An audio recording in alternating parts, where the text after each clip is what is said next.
Morning! Oh my God. Yes, Di na, good morning.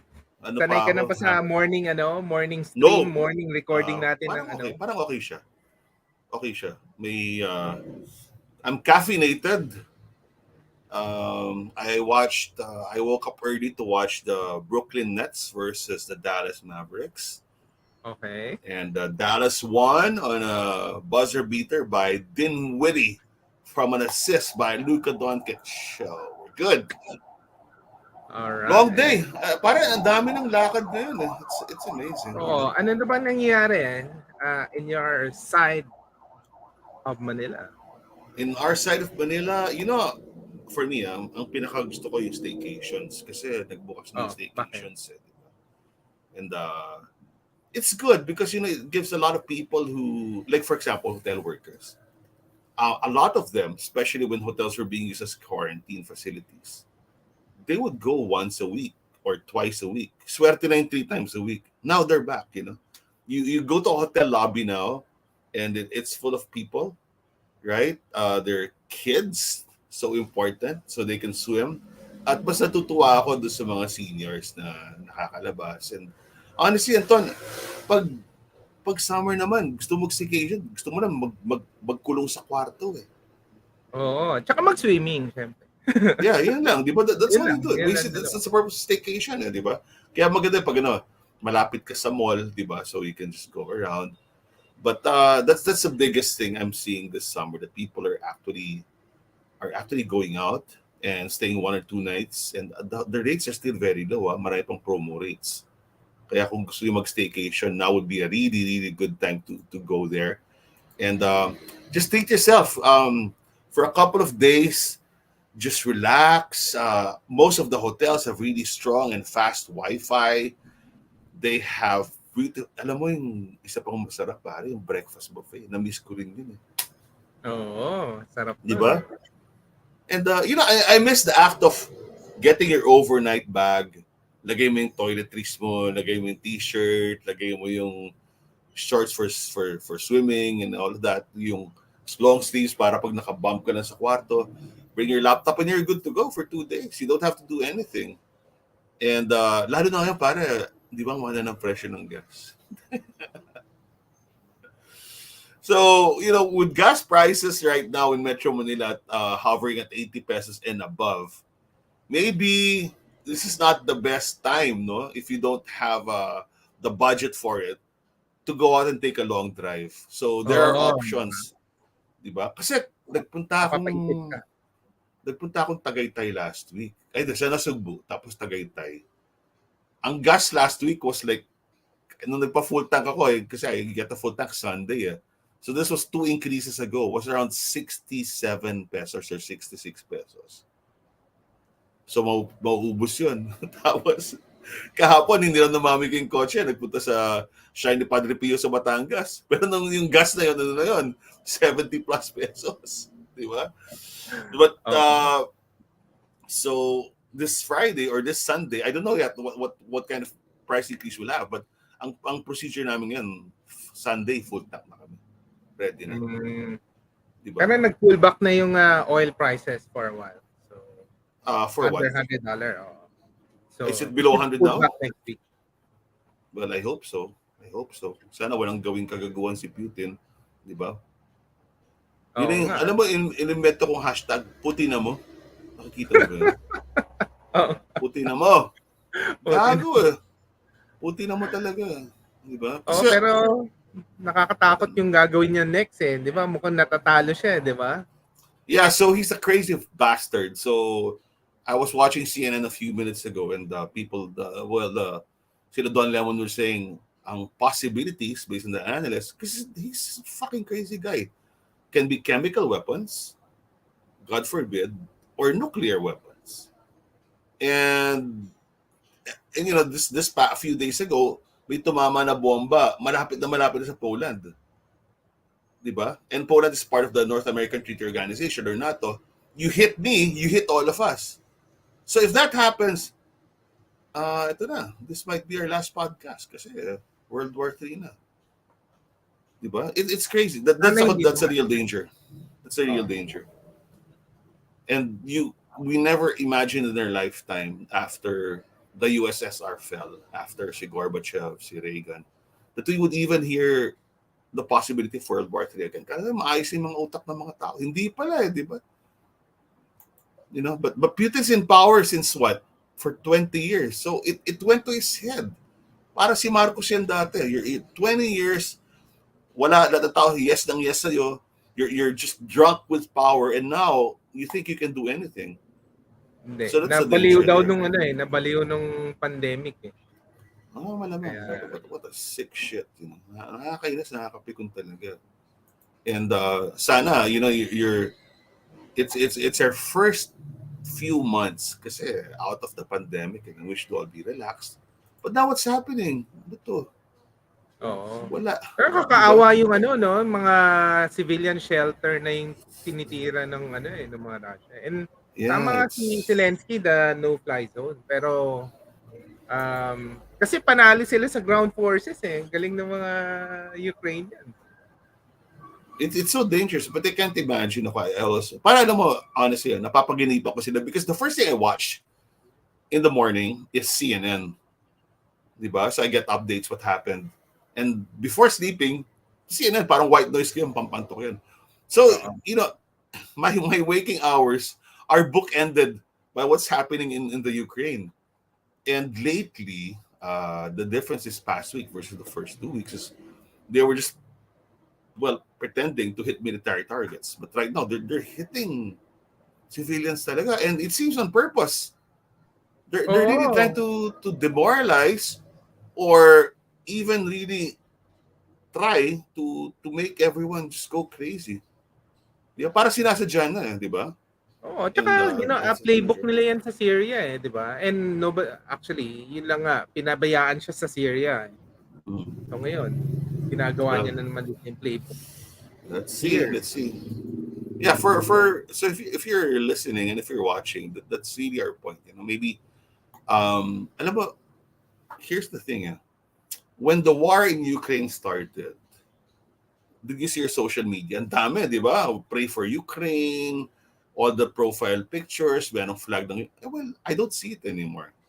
Di ba? We're so consumed by the 24/7 news cycle that whenever there's a new concern, a new controversy, breaking news, yun na eh. But, you gotta keep praying for Ukraine. It has to be first and foremost in your mind, aside from the upcoming elections, because whatever happens there will affect the whole world.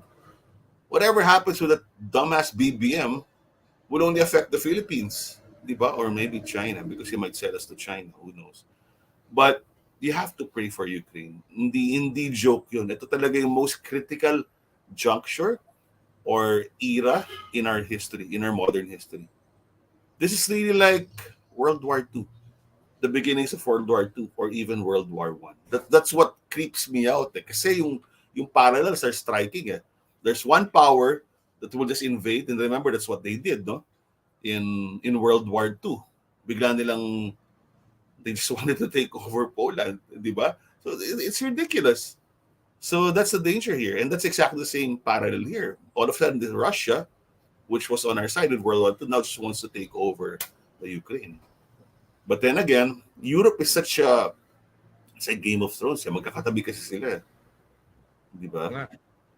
So it's such a danger that exactly what Hitler did in 1941, in succession invaded Poland, Czechoslovakia, Hungary, lahat na. Kaya nang gawin ni Putin na magkakadikit eh. But no World War II, walang nuclear weapons. That's the difference. Diba? So that's what scares me, honestly. But yeah, sorry to wake you up, guys, with this kind of news, but you have to realize the gravity of the situation, that this is no joke. This is not something you see in CNN or BBC say, okay na. They forget about. It's not entertainment, guys. It's not fucking entertainment. This is history happening, and it's a really, really dangerous point in everyone's history. Para yun ang problema sa Pilipino, walang appreciation of history. Oo, wala. Diba? Oh. They actually think this won't affect us, diba? Parang that's a common sentiment. Yeah, in the same way that they think that Bongbong Marcos will not affect us. Diba? I don't. Are we the most amnesiac people in the world that we forget about all of these things so quickly? Diba? Parang walang sense eh. Oo. Masyadong mabait. Hindi, masyadong tanga para sabihin ko lang. Masyadong maulyanin. Ano talaga eh. It's just so sad that we have to repeat history over and over again. And hindi naman dapat ganun eh. Remember, Romania, which fell after us in 1988 or 89, no?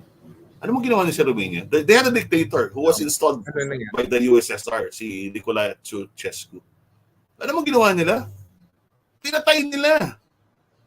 Him and his wife, I won't say the obvious parallels, who were dictators, thieves, murderers, and liars. When the Romanians got fed up, they invaded the palace and killed them. They gave them a trial that lasted for an hour, then boom, firing squad. Romania changed for the better. I don't see any Ceausescu now. Diba? When Mussolini, after World War II, ano ginawa nila? They hung him from a post. Right? Maybe it's a suggestion. If there's a fucking dictator, hanging from a post. Fighting squad. Si Gaddafi. Diba? That's what, is it what civilized people do? Or are we too Catholic? Are we too Christian? Are we too kind and forgiving? My goodness. Yun, wala. Uminit ang ulo ko. That's the rant. Yun. So anyway. Pero may chance pa naman na manalo. May chance pang manalo. Ay, there really is. Oh. You know, we're 2 months away. And I really believe we can win this. Diba? Alam mo yung survey na yan, people just Bongbong has now declared that I will not participate in any debate, even COMELEC. Oo, syempre. Wala na. Less words, less mistakes. Less talk, less mistake, di ba? Kasi takot siya baka mabuli siya. He's afraid of facing Leni Robredo. That's it. Hindi naman siya takot siguro kay Manny Pacquiao. Hindi siya takot kay Ping. He's afraid of Leni Robredo. Kasi noong 2016, nung vice presidential debates, dinampaso siya ni Leni. Diba? And that's what they're hiding. Oh my God, these people. And how can we, in all conscience, and how can we vote for a coward? Diba? Pwede ba? Oh my God. Leni's got, let me just say this categorically. Leni's got more balls than any of these other candidates combined. Sino bang dumidiretso kay Bong? Siya lang eh. Does Isko do it? No. Does Ping do it? A little. Right? Does Pacquiao do it? Starting. But there's only one person, only one candidate who's showing true leadership by going against the so-called unity, pagbabago shit. So that's all just Lenny. So guys, even though I'm wearing black and Anton is wearing green, we're very much pink to the core, diba? So yeah, so it's going to be a long, hot, sizzling summer. And Anton, so maybe we should move on and talk about what our plans are for the summer. What's interesting in the summer? What's interesting for you? Anong nagpapakilig sa'yo? Ano mga plano niyo pa ng pamilya? Sa pamilya? Kami? Yun nga. Of course, rediscovering places. I guess the difference now versus like other summers is you have Airbnb options. Yun yung exciting in this scenario. So mahirap na rin pumunta sa malayo nga because of the gas prices. But at least before kasi ang option mo lang to go to a resort, di ba? And the resort prices can be too high. But now, we have some mga family friends going home. Ang laging hindi naman requirement, lagi namin binubuyo let's bring the entire family to, a beach place. Mhm. Ang requirement is a house directly in front of a beach, no? So Okay. maraming mga ganyang Airbnb. So we started to do it when Claude's came here.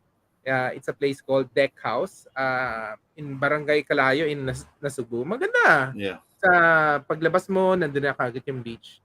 We can bring our the grandparents, we can bring them at least, nakalabas talaga sila. And this time, ganun din. Yung kapatid ni si Heinz, we there's this Airbnb place called Maya Maya. So we're planning to go Word. there. Maya Maya, Inasubo. Inasubo. Yeah, in Nasugbu. Ganda doon, ha?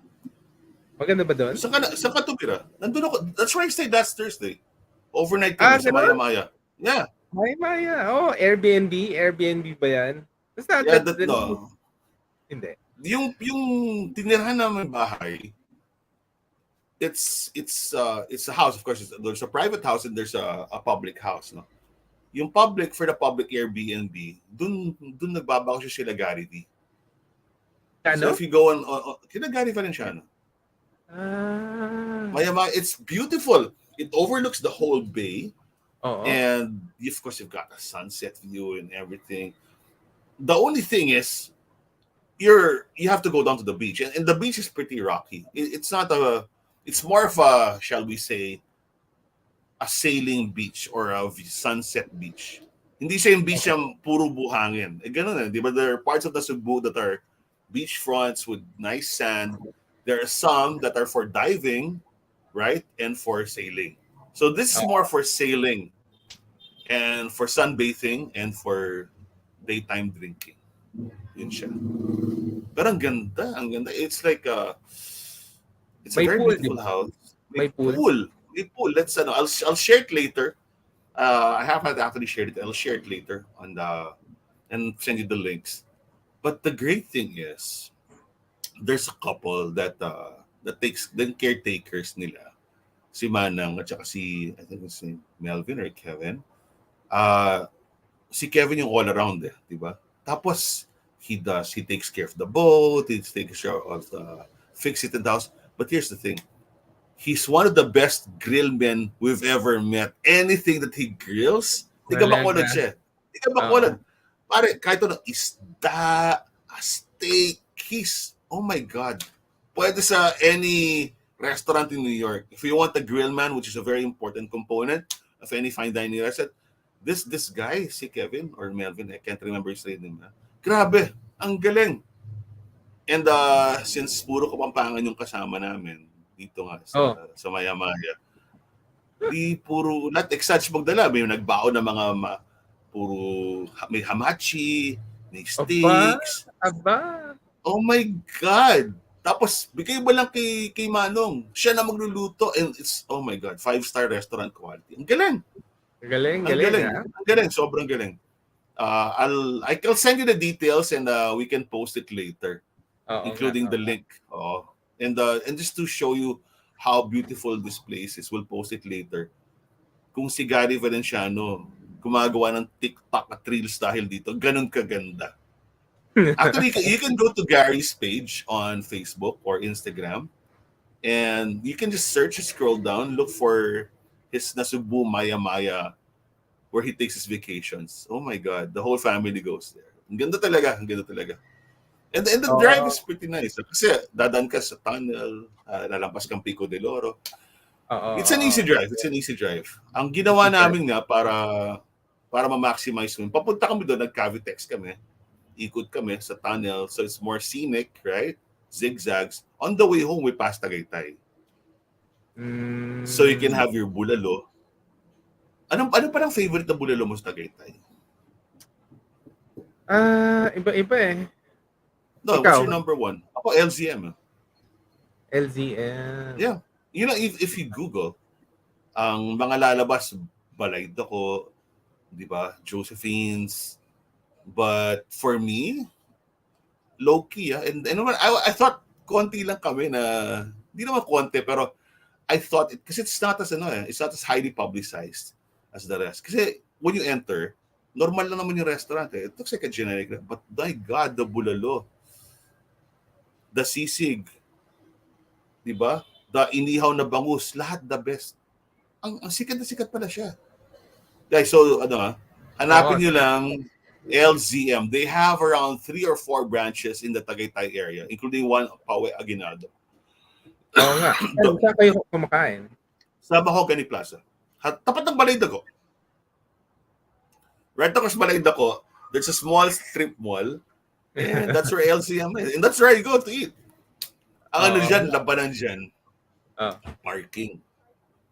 Kaya walang parking din. Yeah, so it's hard to find parking, especially weekends. So kung pupunta kayo sa Tagaytay, tsaka mahirap sa Tagaytay pag weekends, di ba? One way. Go on a weekday if you can. Because I'm going back April 5.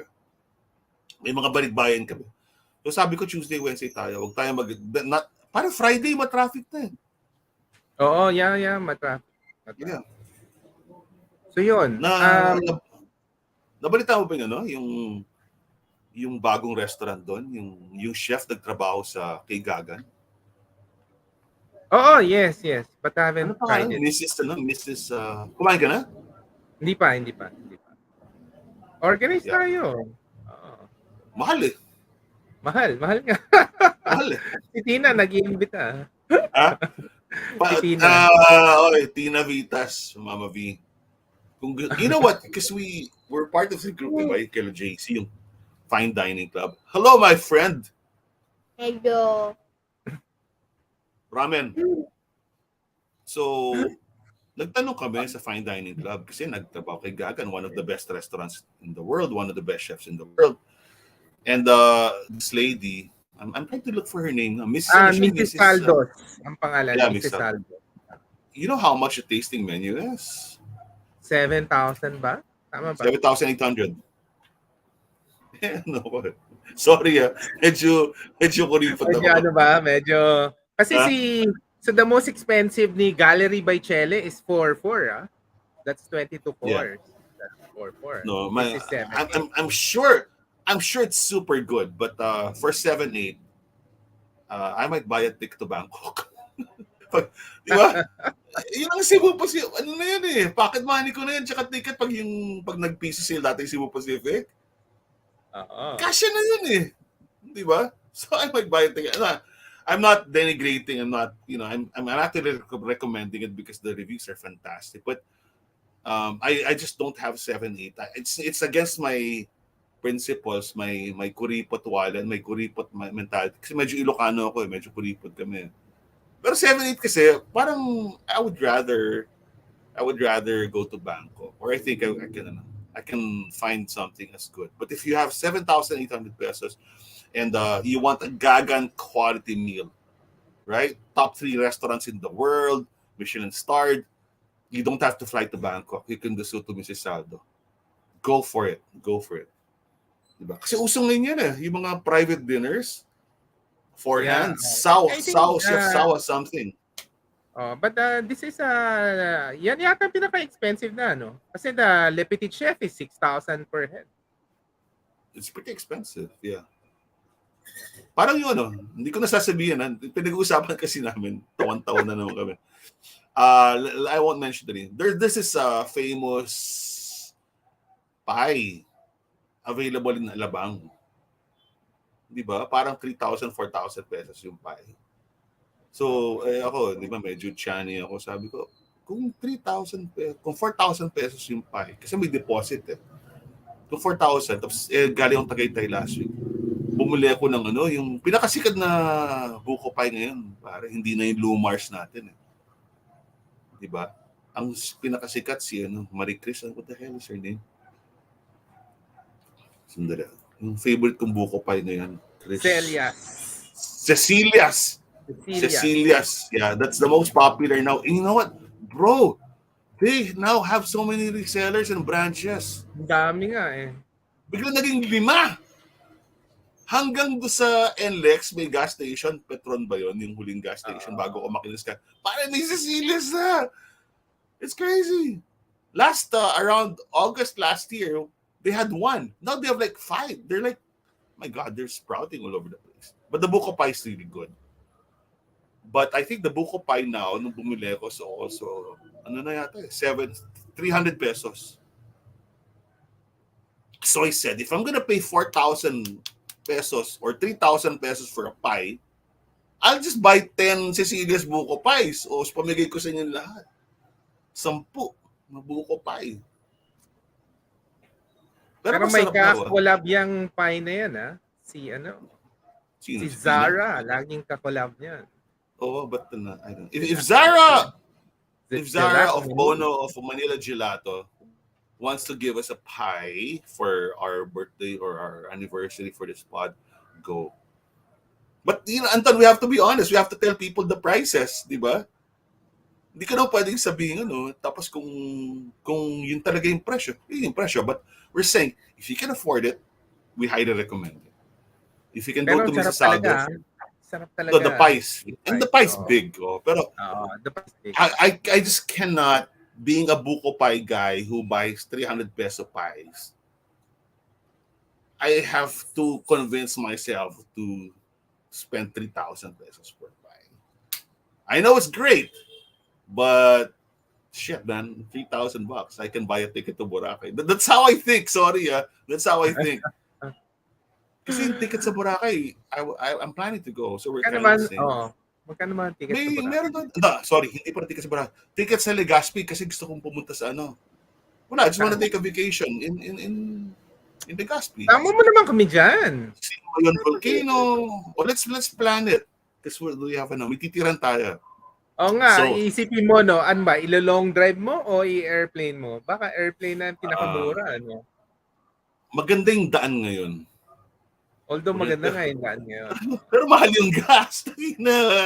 Pare, it's an 8-hour drive. Can you imagine plus the toll? I think the plane will come out cheaper.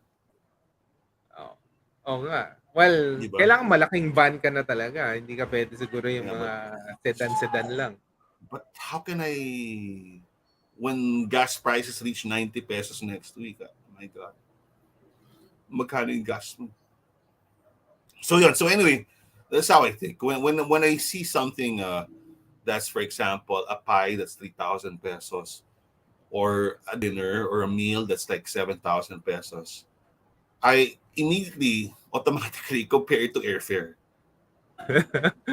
So marami pupunta?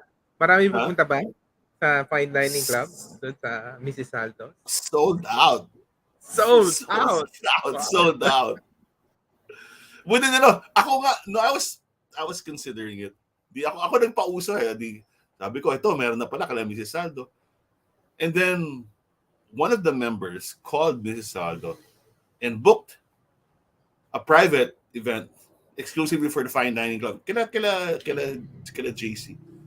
Within hours, puno na. So, then I saw it. I wasn't checking my Facebook the whole day. Tapos pagkita ko nung hapon, by the way, we're now sold out. We've gotten all the bookings already. Tapos yung yung headline nila, this is in relation to Spanky's post. Sandali, hindi na ako nakasama. Oh man. But sige. Tina Vitas, si Tina ba yung nagyayaya? O si Megco? Hindi, si Tina. I think ako, with the right company, would be game yan. Pero si Tina nagyaya. So we'll see. Tina, let me just Tina since B. you are a friend and we love you, we love your mom.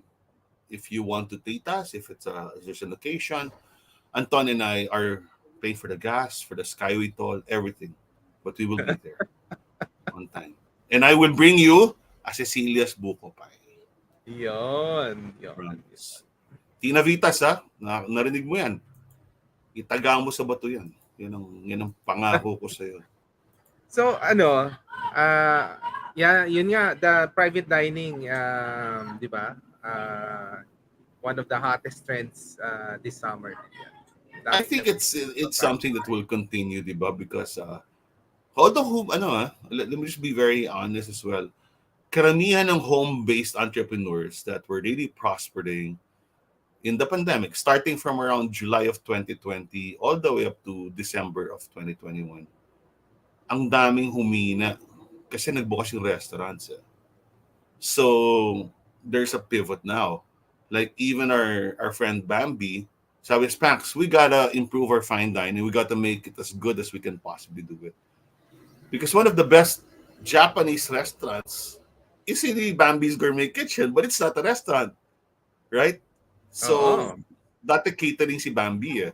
But sabi natin, baka di na catering, private dining na. Tapos ano pa, meron pang wine pairing. So, aayusin namin ni Bambi, ni Chef Bambi, next week. So, by April, we can launch. So, you get this international 5-star quality. Kasi mga otoro niya, sus Mariosep naman eh. The best. And it's interesting, no? Like last night, kinain ka namin last night, no? An interesting collaboration. You're local. A home-based entrepreneur, di ba? Taste and Tell Manila. Hindi magkakapatid to, no? Yung magkakapatid. Magkakapatid, di ba? Sumikat sila with the sushi bake, but they're getting into premium Japanese. Home-based. This is their first parang offline event, no? And they partnered with the Pat Go of the one and only Pat Go, formerly of Black local. Sheep. It was interesting, di ba? It was an interesting collaboration. Ang sarap ng food. Of course, 8-course meal na collaboration. So Japanese, Asian, Southeast Asian. Plus cocktails. You had 3 cocktails now. Plus cocktail. So, gano'n, no? Gano'n yung mga collaboration. Kasi nga, some of the food entrepreneurs are na home lang or delivery only are getting into, physical dining location, private dining or collaboration. But that's a good idea, no? For example, like si Bambi later on, Bams, baka you want to collab with your local or whatnot. So that's a good trend, no? So that's a good trend. Times restaurant. That's restaurant. very interesting. And that solves 2 problems. You've got a guaranteed sellout in the restaurant, and then you've got exposure for both. You double your exposure in terms of public relations and marketing. Ganda na, no? At saka I think there's a mental lang eh. Kasi pag home-based for delivery, feeling nila you cannot order anymore, di ba? Kasi nga nagbukas na. So, ang ganda nung collaboration. I think that's one of the things that people can do, no? Yung mga home-based entrepreneur can partner with restaurants or chefs. Hindi na lang chefs, ex-chefs, di ba? Dati, puro chefs lang. I mean, I love it. I didn't know it because remember when we got the invitation for this, Pat's name wasn't mentioned. Oh, yes. Right? Yes. It's a surprise to no, I was supposed to go. Ano oras kinatapos kagabi? Mga 9:30. Kasi 7 to 9:30. Ang problema ko kagabi, I was supposed to be there, but you were all there. Sila Chinky, sila James, sila Chindi, si Jean Perez. Katabi namin katabi namin table mo. Sino na po sa silya ko? Si Exploration dito. Wala, kinakain lang namin yung food mo. Punyeta kayo. Grabe. Salamat You're welcome. Nandun si Mark Tan? Ayun. Kasi tapat ko si Ray. Si Mark Tan nandito sa first event niya. And then, pare, sigurado si Mark Tan siya yung kinuha ni Mark yung pagkain ko. Hindi man nag-thank you. Grabe si Mark Tan talaga. First yun. Oy, but hey Mark, I'm very happy for you and Bianca that the twins are home. Yes. So you have si Beanie, yung ating kaibigan, my BFF now has 2 younger sisters, twins. Right. So Mark, you can have my food anytime. Basta wala ako. Pero babawi ako pag may event na pero wala actually hindi nga nila sinabi na it's Pat Go, no? So nando si Pat Go. And then there was this surprise dessert. Alam mo sinong gumawa? Sonny Mariano. Grabe, ang sarap. Gumawa siya ng dessert Di ba sarap ng chocolates nun? Sarap my po. Tapos God. surprise dessert. So essentially parang 9 courses siya. Kasi nga may surprise. Wow. No, I Ano saw may some ano. picture with sila JC and everyone. I didn't know he had a course. I thought he was there as a guest. Oo nga, pero meron siyang ano, dessert course. Kaya ang galing nga. Sabi ko, ito pala si Sunny Wow. Mariano. Ang sarap ah. Nice. Oo. Nice. That's just really good to know. Oo. Diba? Kasi Sunny basically took over workshop yata eh. Parang siya na eh. Oo, pero meron siyang Don Adams, di ba? Parang Tapos nagsusunod yung namin Don donuts. Adams. Donuts pa. Okay. Oo. Pati yata ano eh. Pati sa Poison Donuts. Si Sunny tumitira ngayon eh. Yes. I think siya na nga. Diba? Siya na nga ang naging So he took over Miko Aspiras. Parang ganun. Miko Aspiras. Oo. Yeah. Pero masarap pa rin Miko talaga si Sunny. set the bar really high. Then Sunny's now setting the bar even higher. Nice. Congratulations, Sunny. Congratulations. What are the names of the ladies again? That group? Pace setters? Ha? Ano pa nga yung grupo ng mga magkakapatid? Oo, mga ano. Ang ganda nung magkakapatid eh. Hindi kayo pangalan nila. So ano pala sila? 4 na babae. Tapos may pahabol pang ano. May pahabol na shorty. And the guy was there also. Yung shorty. So congratulations to what's your group? Taste setters ba? I have the invitation here though. Taste and Tell, diba? Taste and Tell, yeah. So congratulations, Chef Pat. Congratulations, Chef Sunny. And to the sisters, Taste and Tell, no? Taste and Tell. Taste and Tell, Manila. Yeah. And of course, Senyor Charles Pao. Kala ko nasa Dubai si Charles eh. Bumalik pa na. Babalik pa daw ulit siya. Yeah. Ganun. Umuwi lang siya para... lang. Salamat, Charles. Gusto ko yung type ni Charles, di ba? Uwi muna ako. Mga 3 days. Uwi muna siya. Hindi, parang ganito. Ganito yung style. Kasi natanong ko yung World Expo. Nakalimang pavilion lang daw sila. Tapos uwi muna siya. Tapos babalik sila para to see all the other pavilions also. Meron bang display si Charles? Parang meron siyang booth sa World Expo. Wala. He's just there for the World Expo. World Expo. Hindi, kumukuha ng mga idea, syempre. Yeah. Hindi ba si Japes nagbukas ng Kuya? Sa Dubai ba siya nagbukas? Sino? JP Anglo. Didn't he open a Filipino restaurant there? I don't know. Let me check. Let me just check. I'm sure he did open a restaurant. Hold on. Let me just check where it is. JP Anglo. Nagbukas ako ng restaurant sa Kuya. Tama. Sa Dubai nga. It's Kuya spelled Kooya. It's the first premium Filipino restaurant in Dubai. It's the Kuya. If you want to check it out, they have a Facebook page also in IG. So Kuya Filipino Eatery. Congratulations, Jake. So just in time, no? Yeah, it's really good. And we have so many countrymen and kabayans all over the Middle East. It's good that you have this kind of upgraded, elevated Filipino restaurant where you can really celebrate our cuisine. So congrats, Japes. And congrats, Charles, and all the chefs who were there. I'll go tonight. I'm not sure. Sana makahabol ako. But I have to hear masses. So baka matagal din yung misa. Tapos, kahapon pala, Anton. Ito, schedule pa natin to. Nagpunta kami sa Wuxing. Wuxing. So I'm just trying to pronounce it. I'm just trying to pronounce it like Mandarin. It's the first 5-star fine dining, as I know, no, restaurant in Clark. It's in the Marriott, in Clark Marriott, and wow.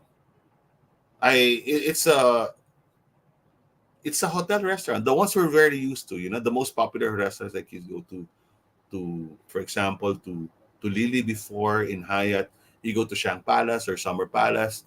You go to Jasmine. Ganun siya. It's a kind of elegant, fine dining Chinese restaurant. And their chef has been in the business for over 30 years. And I think this is really good news for Kapampangans. Kasi we do have our favorite Chinese restaurants doon. Pero ano yun, low, hindi naman lower end, but it's more for everyday dining. Like for example, Fortune Seafood, sa Luk Fu. Pero walang 5-star fine dining Chinese restaurants in Pampanga. It's now open in Clark at the Marriott on the ground floor. It's called Wuxing. You can go to their Facebook page. Again, the spelling is Wuxing. So, Ano whiskey masarap? uniform. Everything. Ano mo, the prawns, everything was really good. But special mention to the Peking Duck because they prepare it very much as you see it in Beijing. Sobra. Ang sarap na aliw ako. Tapos natuwa pa ako kasi sabi ko, tinatanong nung chef, how would you like it? The first way is with the dumpling, and then, anong second way? Sabi sana, soup. No, I don't like soup. It's hot today. Dapat minced. So, ginawa niya, yung minced, imbes na lettuce cups, pare nasa romaine lettuce pa. Sarap! Sarap! We're going there, so I have to take you there. Yes, We'll schedule that. schedule We'll We'll bring schedule the that. kids. So, yeah, but it's really, really something to look forward to again. No? So, I'm very glad that all of these, and aside from the fact that there's a really good fine dining restaurant now in Pampanga, in Clark, pare puno yung hotel. Dami nag-staycation. You enter a hotel lobby and it's bustling. You've got, especially in Pampanga, you've got a lot of business travelers. You've got expats, Americans, Koreans, and you see them all there. It feels normal. Ang pinaka-normal, pare, nagsumakay kami elevator. Kasama ko sila Jerry, sila Nines, sila Chef Beng. Pare, nagkasya kami sa elevator. Hindi kami nag-social distancing. Diba? So, life is beginning to return to normal. I'm just praying that it continues. But but we were all wearing masks, of course. Stick to pa rin. Basta nagtatanggalan lang kami ng mask pag nasa dining room or pag kumakain na. But we're touring the hotel, we're all wearing masks. So ganun lang paalala lang. Nasa old abnormal na tayo pero yung pinaka basic protocols, huwag niyo pong papabayaan. Kailangan ginagawa natin yan. Mag-mask tayo palagi. That's what we should do. Yeah. Correct. All right. All right. So from south to north, I think one of the things na we're exploring this time, no, summer. Siyempre, minsan ayaw mo nga malayo, parang mga near vicinity is Rizal. Rizal. I think, aren't we going there? Oo, meron tayo, di ba? From Timberland but aside from that, ang daming development kasi in the Rizal area. And of course, during the pandemic, no, itong last year, merong sumikat na coffee shop diyan eh. It's a place called Coffee Rush. Yung may 360 view ng Manila. And syempre, usually hindi naman ako naniniwala sa mga hype niya when you see in internet. So pinuntahan namin. Pare, ang ganda nga ang ganda ng view. It's in place Binagonan Rizal. So there's a series of like mga restaurants building on that ridge. No? So parang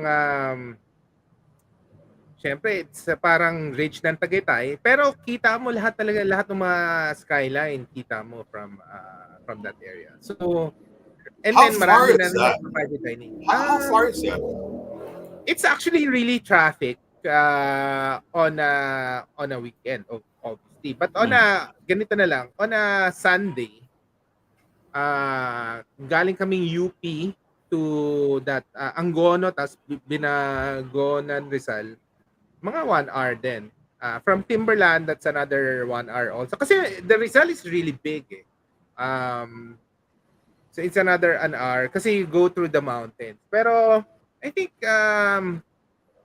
parang it's one of those places na naintriga talaga ako. What's happening in Rizal? Parang nag-blossom siya during the pandemic eh. Correct. I agree.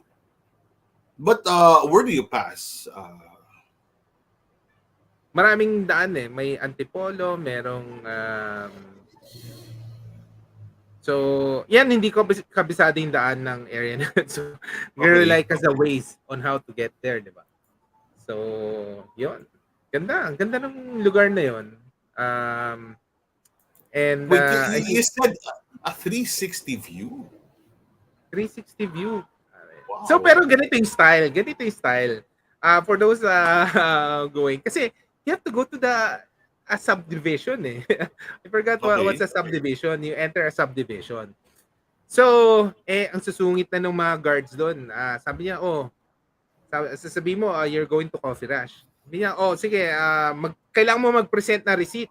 Sasabihin sa'yo ng guard. Pag hindi ka nag-present na receipt, we'll charge you 300 pesos. Yun yung I don't. yun yung homeowners association, parang yun na pag-usapan. Because So, it's pag go there, kunyari nag-Instagram ka lang.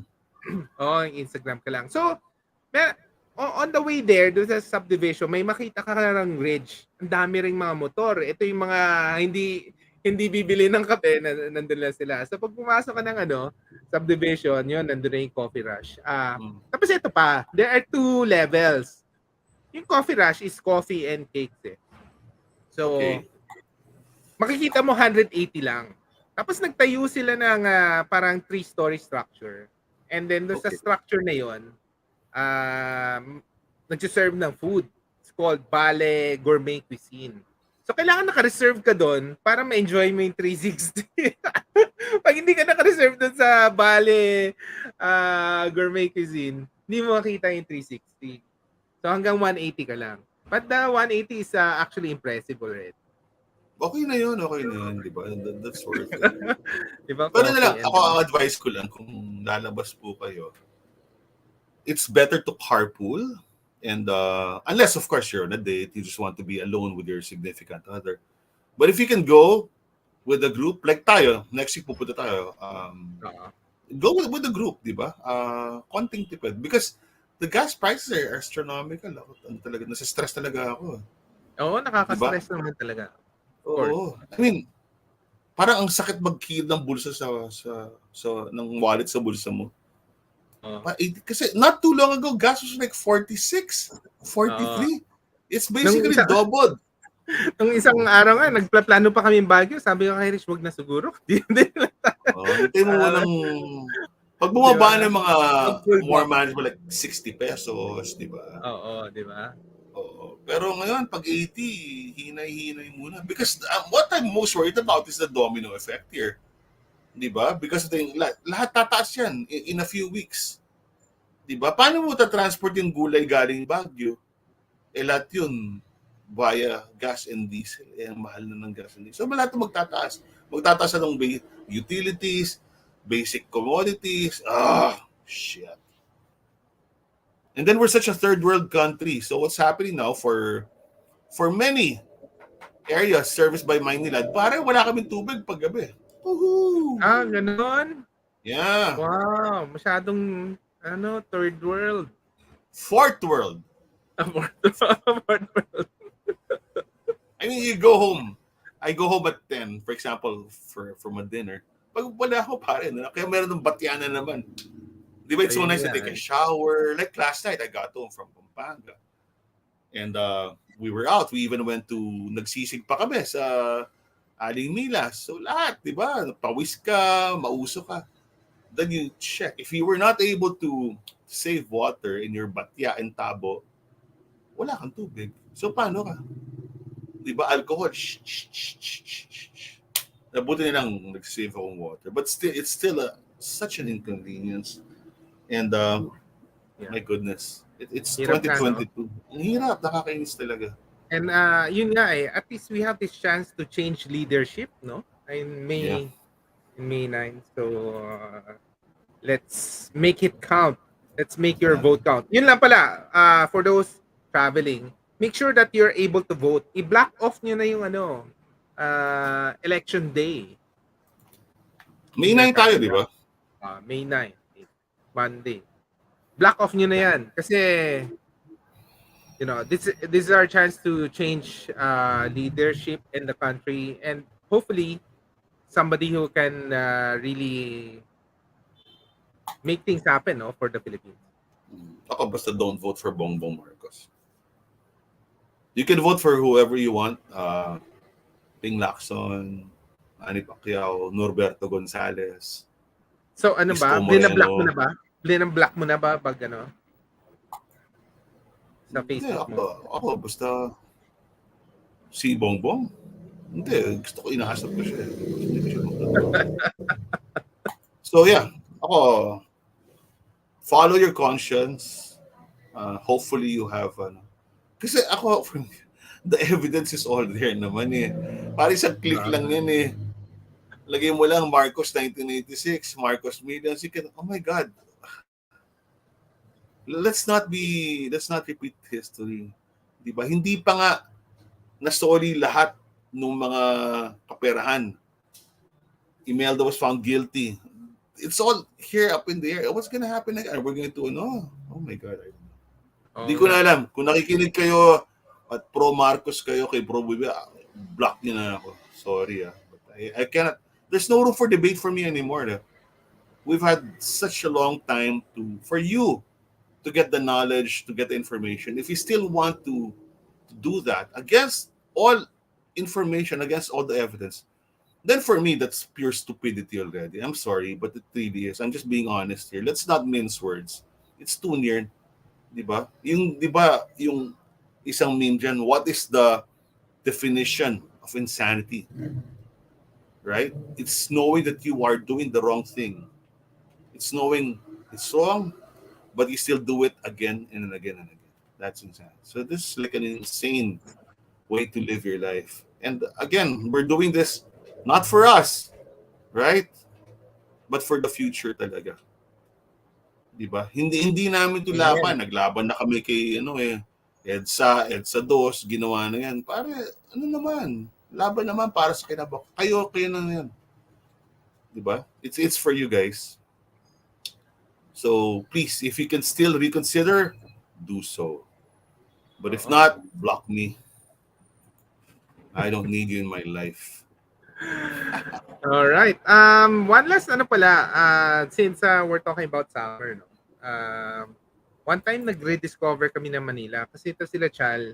They have this parang do it yourself Manila tour. No?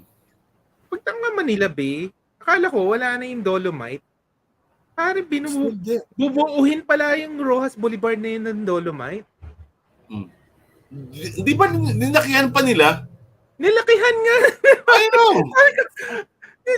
Actually, halos yung buong from Aristocrat hanggang doon sa... Sabi ko, wow. Ang tindi nito. Di ba parang when no one was looking... Oo, when no one was looking. Sabi ko nga, wow. Hanggang na pala to, Aristocrat area. Akala ko hanggang doon sa US Embassy. Hindi, kasi yung huling nabasa ko dyan, they've already spent 500 million pesos. O, dinagdagan pa. Dinagdagan nga. At saka, siguro hinahabol din. So, I don't know, hinahabol yung summer o hinahabol yung funds? So, no, here. Anyway. This is, so they've spent, a lot. Holy cow. Whew. I don't know. Someone's making money here. You can't tell me that no one's making money here. At tapos yung narinig ko pa yung dyan, yung chismis dyan. Anong chismis? Kaya one of the most affected parts of Cebu during the last storm in December was the mountain or the area where they're stripping dolomite from the mountain. So it's now causing an environmental disaster where you source the dolomite, and it's an impending environmental disaster here in Manila Bay. I know. And for what? For what? And for what? It's just ridiculous to me. Diba? Tapos yun, nananahimik ka. Ngayon, when you drive by Manila, oy, ang laki na ng dolomite. Well, I'm passing there now. I'll take a look at it kasi papunta akong MOA ngayon eh. I'm going to MOA by 1 o'clock. Are, tingnan mo. Ginagawa.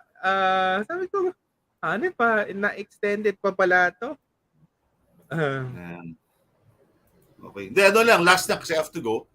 For Okay. those of you who have Netflix and who haven't seen my favorite movie of the year so far, my favorite movie of the year is not the Batman because I haven't seen it Ano? yet, Haven't seen it. but the Adam Ano? Project. Adam Oh, Project. Lenten Project. Yes. Hayop yung scene yun. It's a time travel movie. It's an adventure movie. It's like, when I described it, sabi ko, my favorite genre of science fiction is time travel. So para siyang Back to the Future, mixed with Star Wars, mixed with Battlestar Galactica. And I think the core of the movie is the relationship between fathers and sons. Diba? So nakakayak Oo. talaga. Nakakayak talaga. It's Ganda, such a ganda. beautiful... And it's also a love story. Oh, Lord, Oo. this movie So, ticks yung, off all the boxes. so yung mga anak ko, tuwan-tuwa rin doon. Kasi, siguro mga a few days before, we watched Free Guy. Yeah.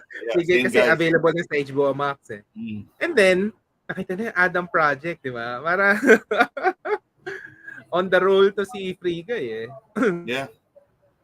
Because Free Guy, I really enjoyed it. Some people, I mean, it's Adam an Project is entertaining from movie. the makers of Free Guy eh, di ba? Yeah, pero kung level 5 si Free Guy, level 10 si Adam Project, it's twice as good easily. Netflix funded film. Galing. For me, it's one of the best Netflix movies ever. And I'm not talking about the artsy-fartsy Power of the Dog Netflix movies, which put me to sleep. Diba? Para, yung mga alam yung Academy Award, ewan ko lang, but I don't know.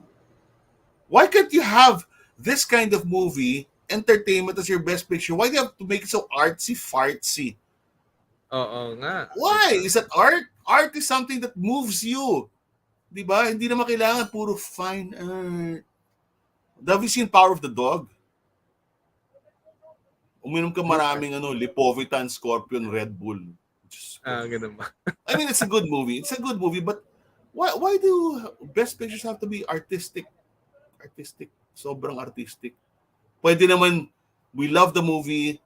It's got a good script. It's got a good story. It's got good special effects. It's got good acting. Why can't that be the best picture? Why does it have to be a prestige movie? Bullshit, My best picture for the year so far is the Adam Project. Power of the Dog, you suck. Well, you don't suck, but you're boring. All right, the Adam Project. Yun. Yeah, watch it, guys. It's on Netflix. You can watch it. Okay, I gotta go. I have a meeting at 1 o'clock. All right. See you soon. Salamat. All Thank right. you guys for listening. Yeah, thanks for listening, guys. Take care. Keep praying. Bye.